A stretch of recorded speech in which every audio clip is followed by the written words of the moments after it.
BJP में असंतोष का जिक्र हुआ और इस बार हवाला हाड़ौती का। ऐसे में सवाल उठा कि क्या बीजेपी बहुमत के मुताबिक विधायकों को संतुष्ट करने में कामयाब रही है। महज 40% लोग इस बात से इत्तेफाक रखते हैं, जबकि 60% इस बात के साथ सहमत हैं कि असंतुष्ट विधायकों की फौज तैयार होने लगी है।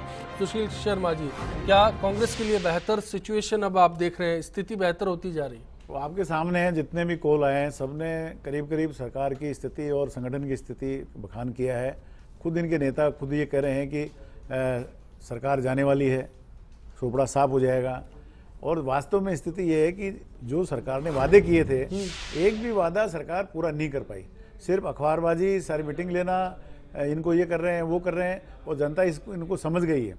और जो आने वाला समय है भारतीय जनता पार्टी के मंत्रियों के लिए, विधायकों के लिए बहुत ही चुनौतीपूर्ण है, क्योंकि जनता को ये फेस ही नहीं कर पाएंगे, क्योंकि किसी भी चीज़ में खरे नहीं उतरे हैं। और इतना भारी बहुमत जो मिला, इनको भारी विश्वास जो लोगों ने किया। अब आप देखिए कि पेंशन उन्होंने बंद कर दी, इन्होंने सस्ता अनाज गरीबों को देना था, वो चालू था, अशोक गहलोत सरकार ने दिया था, वो बंद कर दिया। नहीं, ये जो नाराजगी संगठन के भीतर की नाराजगी है या फिर सत्ता बांटने वाले विधायकों की नाराजगी है, उसकी वजह क्या है? ये सत्ता के खिलाफ असंतोष है और उसके दबाव के चलते एमएलए आपस में लड़ रहे हैं कि उनके पास पावर नहीं है, अधिकार नहीं है, वो कार्यकर्ताओं के काम नहीं कर पा रहे हैं। साहब, आप कुछ देर पहले बोल रहे थे कि फडणवीस जी की अमित शाह तारीफ कर चुके हैं, नरेंद्र मोदी तारीफ कर चुके हैं, लेकिन यहां लगता है कि फडणवीस पूरी तरह से असरकारक नहीं है।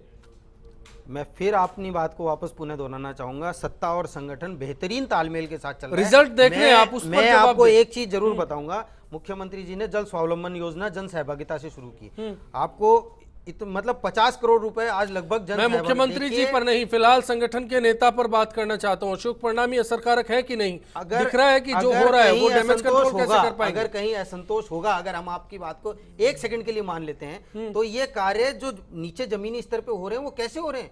हर चीज का इतना बढ़िया रिजल्ट आ रहा है, लोग आगे बढ़ के हमारे कामों को, उस चीज को प्रशंसा कर रहे हैं। अगर संगठन कर रहे हैं सर, कहाँ हमें आप ये 10 अगर कॉलर्स ने अगर आपको बोल दिया, तो मैं इस बात को पूरे प्रदेश के, मैं इन कॉलर्स को भी छोड़ देता हूँ, आपकी पार्टी के विधायकों की बात करना चाहता हूँ। हमारे विधायकों के बीच में कहीं असंतोष नहीं है, कहीं असंतोष नहीं है। उन्होंने अपनी बात को प्रदेश अध्यक्ष जी के सामने बहुत अच्छे तरीके से रखी और प्रदेश अध्यक्ष जी ने कहा है कि एक परिवार के अंदर 4 लोग भी होते हैं, उनके बीच में भी किसी बात को लेकर। चंद्रकांता मेघवाल ने क्या कुछ कहा, आप सहमत होंगे उस बात से? चंद्रकांत मेघवाल जी ने जो कहा वो उनकी निजी राय हो सकती है। उन्होंने किस बात के लिए वो कहा, उसका केवल आपने उस बयान की एक छोटी सी पट्टी दिखाई है। उन्होंने किस बात के लिए कहा, पार्टी छोड़ देंगे किसी भी सूरत में, टिप्पणी नहीं करूंगा। अगर इस तरीके की कोई बात होगी तो प्रदेश अध्यक्ष जी उसके ऊपर जो कार्रवाई है वो करेंगे।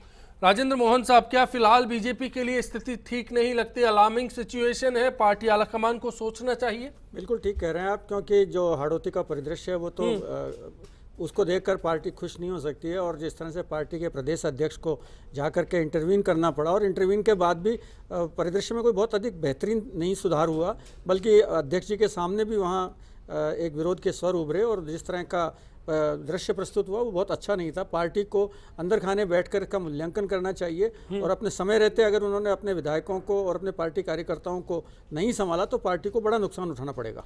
जाहिर है, तस्वीर हमारे सामने बिल्कुल आग लगी हुई है। आप निश्चित रहिए 2018 के अंदर भारतीय जनता पार्टी की राजस्थान में पुनः सरकार खुले घूम रहे हैं। बीजेपी का 12 का अध्यक्ष जो है खुद खुले मर्डर में शामिल है, वो खुला घूम रहा है। वो मीटिंगों में, मुख्यमंत्री में की मीटिंगों में भाग ले रहा है। अरे साहब, आपके राहुल गांधी भरतपुर गए थे तो मोटरसाइकिल पे बैठ के। सुशील जी, मैं इस पर कभी और आऊंगा। अजीत मंडल साहब, आप सभी का बहुत बहुत धन्यवाद।